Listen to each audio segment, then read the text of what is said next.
In today's video, we're discussing some trade rumors on JT Miller. Could the New York Islanders revisit the trade that almost happened on the draft? Plus, we're looking at some trade talk around the Toronto Maple Leafs. We're exploring the future of Carey Price with another goaltender signing. Does this mean that they're not banking on him playing next year? Plus, Hockey Canada is reopening an investigation into the 2018 junior team with a situation that occurred there. And we have several signings and news out of Chicago as well. All that coming up next.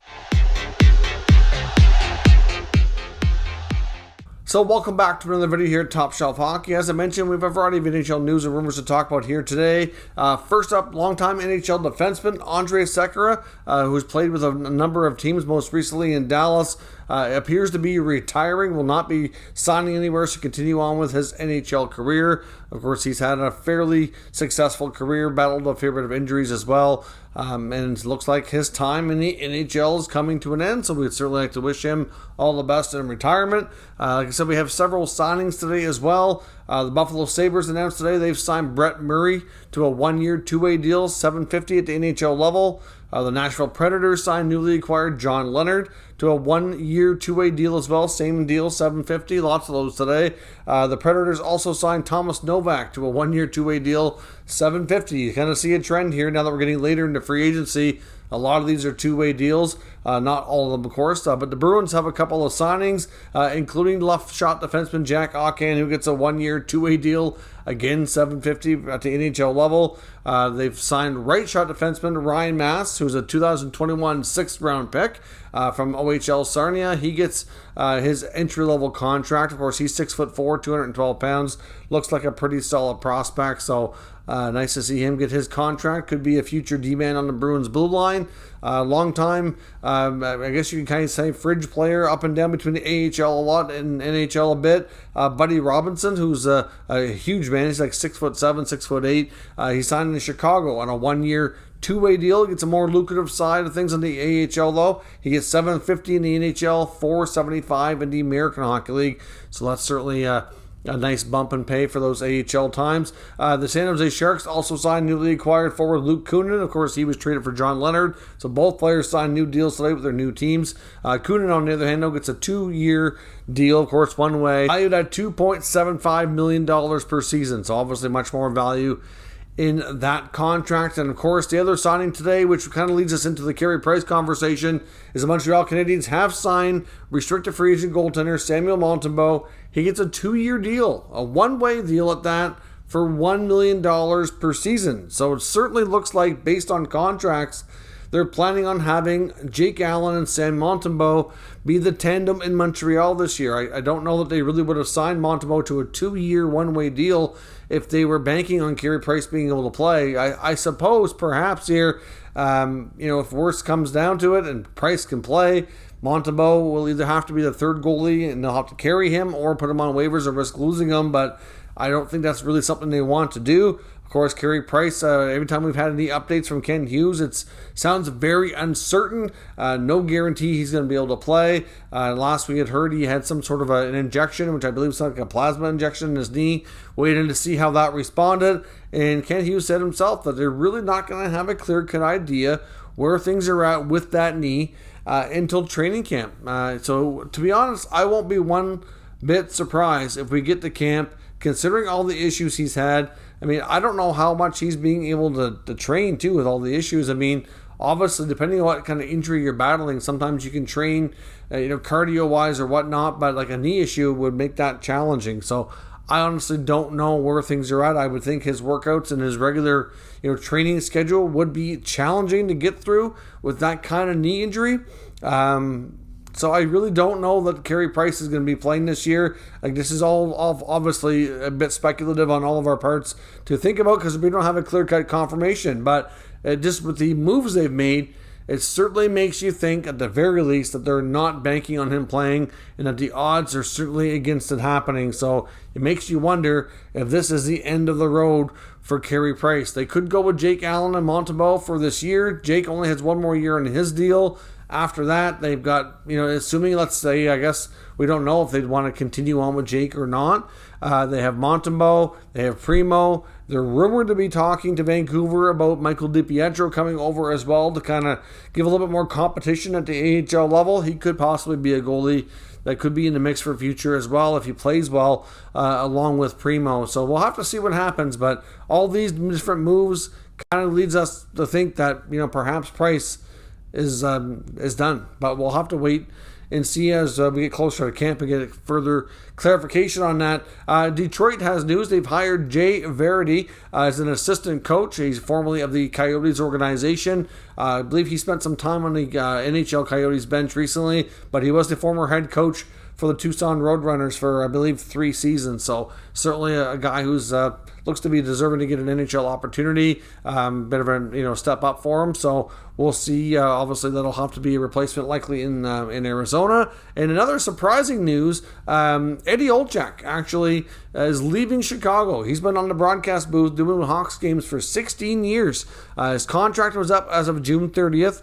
They did go through a negotiation process to do an extension, and things never came together. Apparently, there was an offer made by Chicago to retain him, and it was a multi-year deal, but he was getting more term offered elsewhere, and I guess the Hawks were surprised when he ended up turning down the deal and announcing he was going to leave.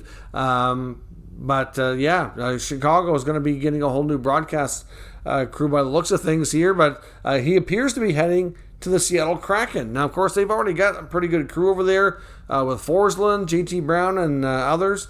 The Seattle Kraken are going to have one heck of a TV crew for sure. I'm not sure exactly how they're going to go about things. I know JT Brown, former NHL player, was in his first year in the broadcast booth, so I don't know maybe if he'll move to the studio or how they'll do this exactly, but Eddie Olcyzk appears to be heading to Seattle. Once that gets officially announced, we'll likely get more details on that as well. Now, actually, a couple other signings that just came in here late after I started to record.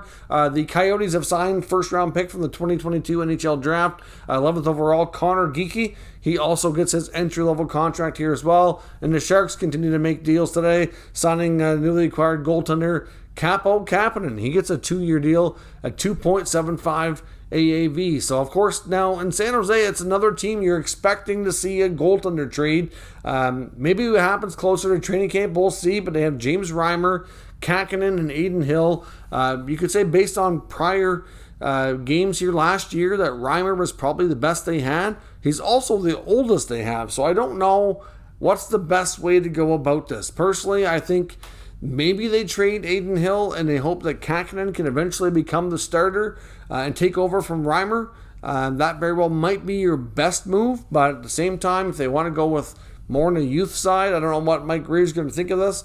Reimer would probably have more value in a trade, so we'll see. There's certainly teams out there that do have some goaltending questions as well, and San Jose could very well be one of those teams they look to try to find that solution. Now, as I mentioned in the opener here, there's more news on the Hockey Canada scandal that happened back in 2018. Now, of course, we talked about this before when the news first broke. Of course, TSN's investigative journalist Rick Wested's been all over this. Essentially, he got a tip back a few months ago that the 2018 World Junior team was in London, Ontario, at some kind of a gala and golf tournament, and that there was an incident that took place afterwards where a female had reported that she was sexually assaulted. Now, of course, Hockey Canada, at this point here, basically was recently served with a lawsuit. Now, of course, this was 4 years ago, and now this lawsuit only pops up this April. Now, of course, originally, all we had heard was that the lawsuit had been settled, and there was lots of questions around who were the players, what were not. A lot of things were kind of covered up.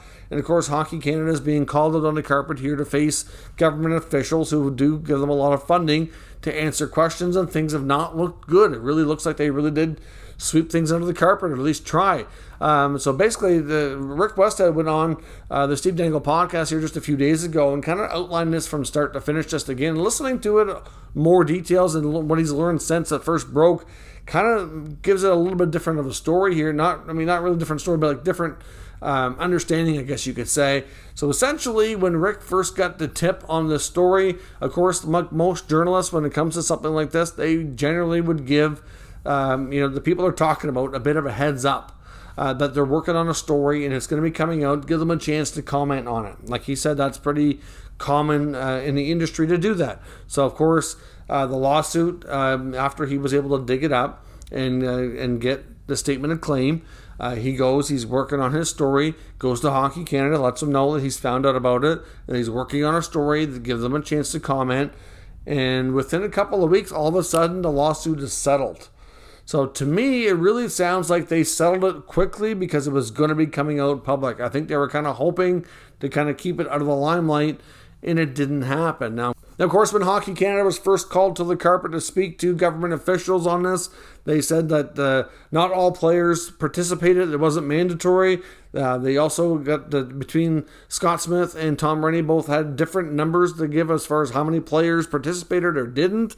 So they couldn't even get their facts straight. It doesn't look good in that sense. It certainly makes a bad situation worse, in my opinion. They also have a situation as well where they were recently made comments here from a lawyer. Now, a lot of these players have lawyered up. And lawyers have said that Hockey Canada absolutely knew who the 8 players in question were 4 years ago. And that the fact that they said that publicly that they didn't know is not true. But now they've since retracted that already. So like they're also getting things mixed up. What's true, what's not. It's just a complete and utter mess. One thing that really doesn't get talked about is the fact that there was a police investigation completed when the complaint was first filed with London Police after it happened. And London Police determined that there was no need for charges, that they couldn't verify that, they couldn't back the story up, I guess, with enough evidence to press charges. So nothing ever came from it. Now, of course, that a police department as well apparently doesn't have a great reputation for thoroughly investigating things, according to Westhead, but I don't really know much about that part myself. But now Hockey Canada is announcing, basically because all their sponsors have pulled funding or paused funding, the Canadian government is all over them to do better and do right and to fix this and to kind of fix the culture. And like they're in a lot of trouble here. And I do even wonder if this could even lead to the end of it as we know it. I don't think Hockey Canada is going to go away, but I do wonder if it's going to, it's going to have to almost be torn down and built back up again, because it's not good at all. It's getting worse by the day here. But ultimately, they vowed to reopen an investigation. Players will be made mandatory to participate. If they don't, they will be banned from participating in future Hockey Canada events. So I would assume that would be, anything that falls under their banner representing their country. Obviously, is that a few players have spoken out and said they were not involved, which include I think Cale Makar, Dante Fabro, Victor Mente. There was a couple others here as well. They said they either weren't at the event or they didn't. They said they were just had nothing to do with it. One of the two. Connor Timmins of the Coyotes was the most recent one to speak out just in the last day here as well. So we're getting a new investigation. The complainant, like the girl who was the accuser here, is going to participate as well. You kind of wonder if there's going to be a new investigation on the police side of things. That we're not quite clear of. The NHL's doing an investigation, and you got to wonder here how much of this is going to become public, what's not. The players, like I said, a lot of them are lawyered up, trying to defend themselves because they're not overly pleased by the looks of things with Hockey Canada for settling like this so quickly, because they never even had a chance to defend themselves. And if they're saying now through the lawyer that this wasn't not what it says it was, and it's not even that they're not guilty, basically, it's just a complete mess, and it's going to become a big story the rest of the summer. So stay tuned. I don't know if we'll find out who the players were or exactly what. I mean, anybody can Google the 2018 World Junior teams to see who was a part of it.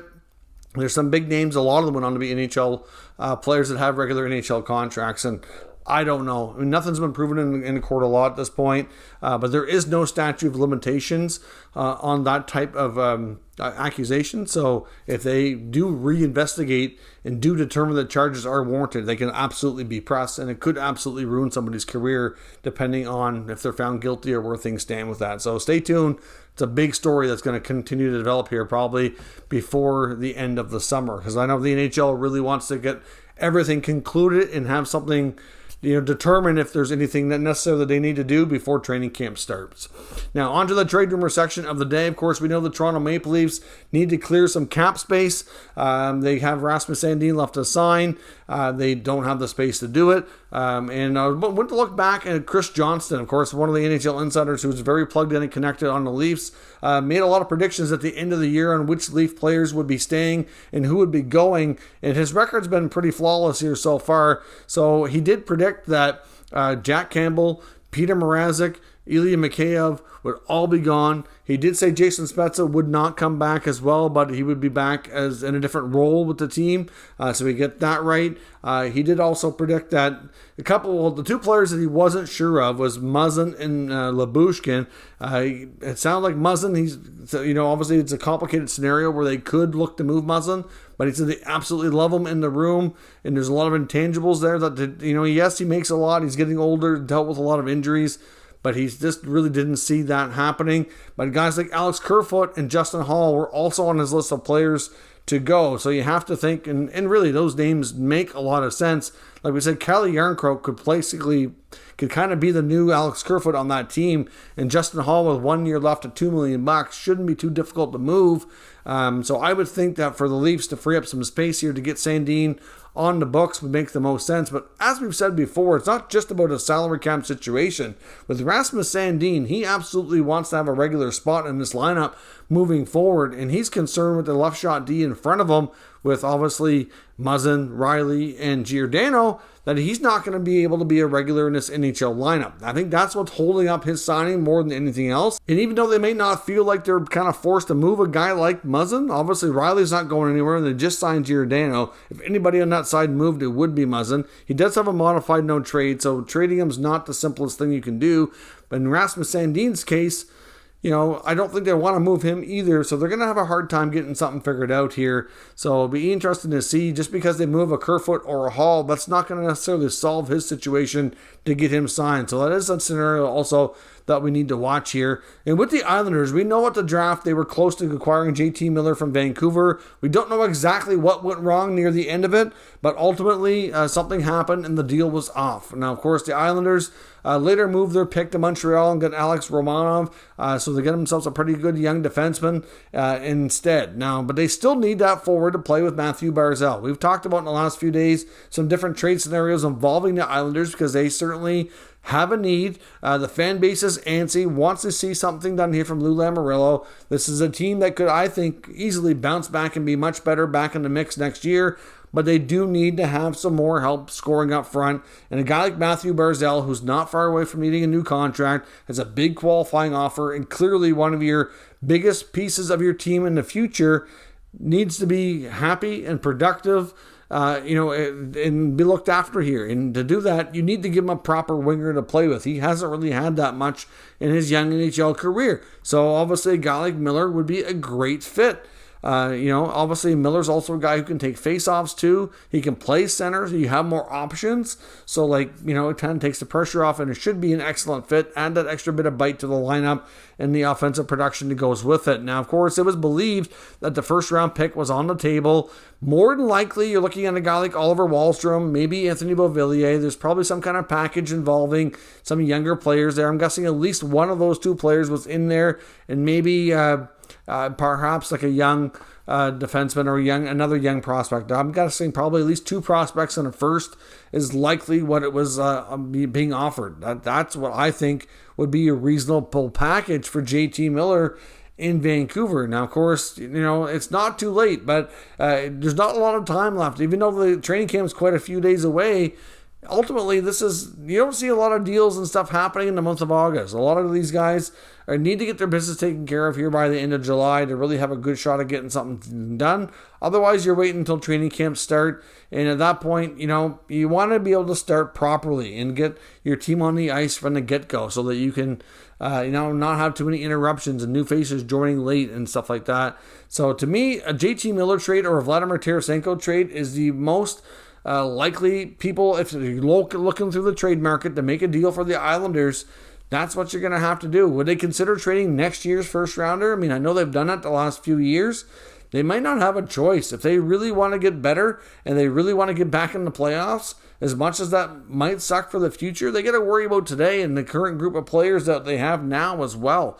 And getting that winger is going to be a vital piece of the puzzle here to have any chance of rebounding for the coming year. So if it's not one of those guys, there's not a lot of other players on the market. Do they sign Nito Niederreiter? Is that really going to move the needle? I don't really know. Nazem Kadri's not exactly a winger either. He's a center. I don't know if that really works, and I'm not really sure they're really in the mix on him either. So, there's not much out there on free agency. It's going to likely have to be done via trade.